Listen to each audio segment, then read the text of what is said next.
Hello and welcome to Bangla City SATV News. This is Nahin Tahir with our headlines.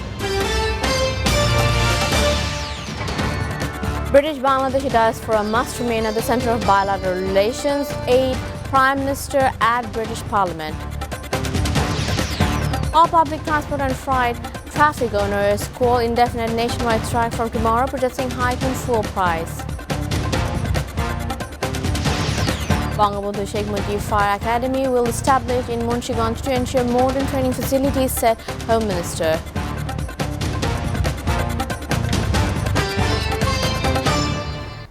Now the details. Prime Minister Sheikh Hasina has called for a reset in Bangladesh-UK bilateral relation as she addressed the British Parliament. The Prime Minister also sought an active role of the international community to repatriate the Rohingyas to their homeland Myanmar, ensuring their safety and dignity. She said UK's role to this ends remained critical. She was addressing a program titled Bangladesh at 50, the Resilient Delta in London. The Prime Minister said the engagement of the two countries should now be truly strategic and draw on their cooperation in peacekeeping, counter-terrorism and maritime and aviation security. Hasina said the vibrant British-Bangladesh diaspora must remain at the center of the partnership of the two countries. Meanwhile, the outcomes of the COP26 summit depends on the Prime Minister Sheikh Hasina and four others such as influential deal makers who have been tasked with committing the 197 countries to the changes report British Broadcasting Cooperation. In accordance with the report titled Climate Change, 5 deal makers who will influence the outcome of COP26 by British media. They are China's climate negotiator Xi Jinping, Saudi Arabia's Ayman Shasli, UK's Minister Alok Sharma, and Spain's Minister for Ecological Transition Teresa Ribera, and Prime Minister Sheikh Hasina. The report said the success or failure of the summit depends on those 5 negotiators who have a major influence on the outcome. Sheikh Hasina is the mouthpiece of those who experience climate change firsthand to the COP. Last year, about 1/4 of the Bangladesh was hit by flood, leaving millions inundated. Home Minister Asaduzzaman Khan today said the Bangabandhu Sheikh Mujib Fire Academy will be established in Gajaria of Munshiganj district to ensure modern training facilities for the firemen. Already the acquisition of work of 100.92 acres of land in Gajaria is at final stage, and 1,000 members of fire services will get training at the academy at a time. The minister said this at a program at Mirpur Fire Service Training Complex today. The government has sent 1,169 members of the fire services abroad for training purposes. And once the new academy is open, we will be able to provide training to the members of the fire service there, said the minister.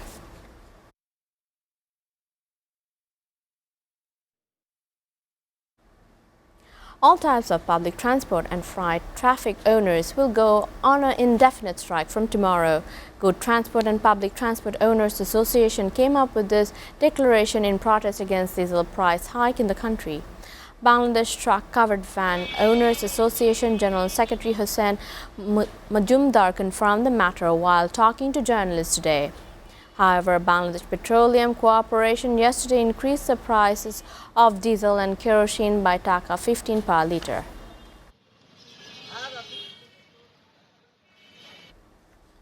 The effects of climate change are no longer a concept, but it is ever-present horrors. Most of the country's rivers are now on the brink of disaster. Rising temperatures, floods and droughts. Deputy Minister AKM Enamul Haq Shamim said that various projects including Delta Plan have been undertaken for river governance to address the effects of climate change. Meanwhile, meteorologists said that if the river does not keep its course, the country will face various problems, including waterlogging. Coastal people are losing everything due to river erosion in coastal areas, including Satkira, Bagherhat and Khulna. Experts think that if effective steps are taken, Now, to protect rivers and water bodies to deal with the effects of climate, people's lives will be threatened in the future. A High Court bench today observed the loan defaulters cannot have legal rights to contest in elections. Law is equally applicable to everyone. High Court bench of Justice M. Inayat Rahim and Justice Muhammad Mustafizur Rahman said while hearing a writ petition today.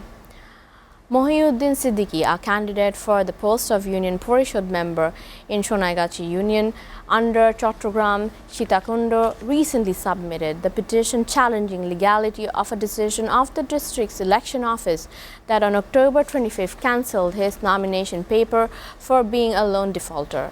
The High Court bench also dropped the petition from the cause list, meaning cancellation of Mohiuddin Siddiqui's nomination will remain in force.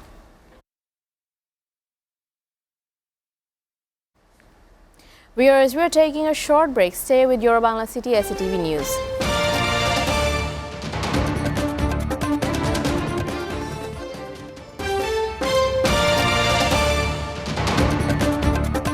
Welcome back. You're watching your Bangla City SATV News. Now we bring you the international story updates. 190 countries and organizations have pledged to move away from coal use.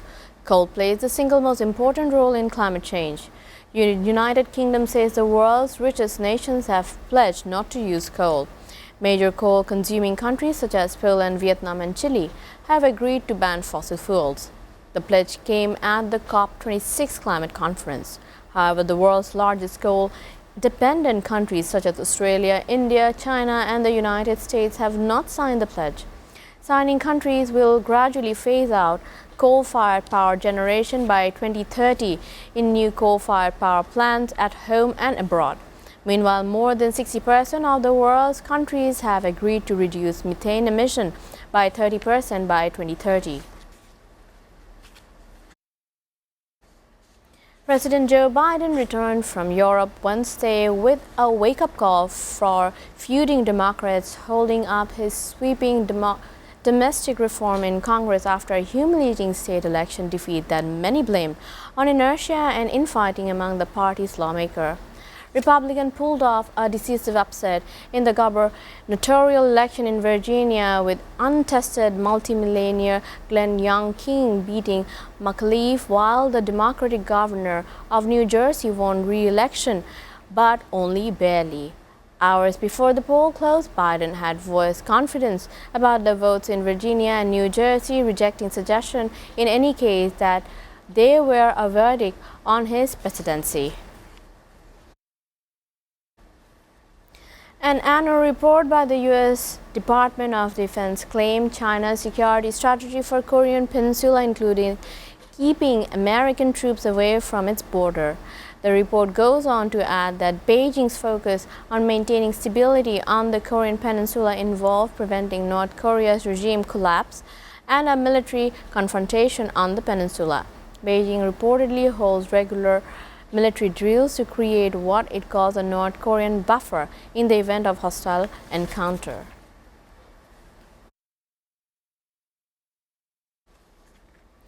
South African playwright and novelist Damon Galgut won 2021 Booker Prize for his novel The Promise. The Promise narrates the fall of Swat, a white South African family living on a farm outside the Pretoria. Hailed by this year's Keir Maya Yesenhoff as a door-to-door force, the book is Galgut's ninth novel and the third to be shortlisted. The winner is awarded $50,000 for their work, while the shortlisted authors all receive $2,500 and a specially bound edition of their book. India is celebrating Diwali, the festival of lights, amid concern over the coronavirus pandemic and rising air pollution. Diwali is typically celebrated by the socializing and exchanging gifts with family and friends. Many lights, oil lamps and candles to symbolize the victory of lights over darkness, and fireworks are set off as a part of the celebrations. Last year's celebration in India were upended by a renewed spike in COVID-19 infection, but festivities this year seems to be back.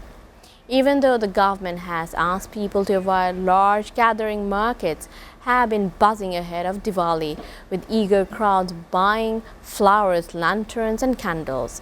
As dusk fell on Wednesday, more than 900,000 lamps were lit and kept burning for 45 minutes on Thursday in the northern city of Ayodhya in Uttar Pradesh state, retaining the Guinness World Record it set last year.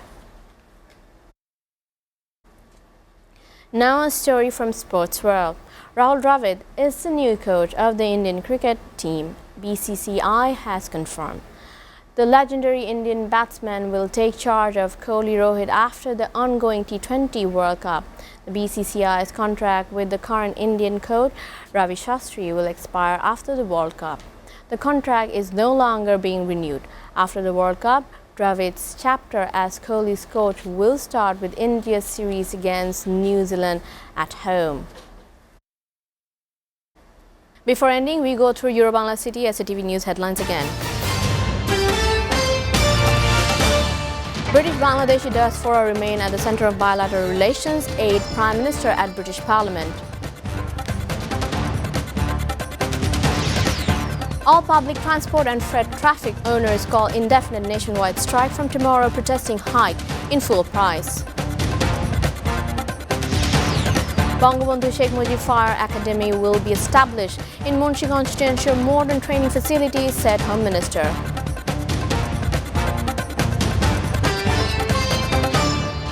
You're up to date with Euro-Bangla City SATV News. To know the latest in SATV News, visit www.satv.tv. Stay with us.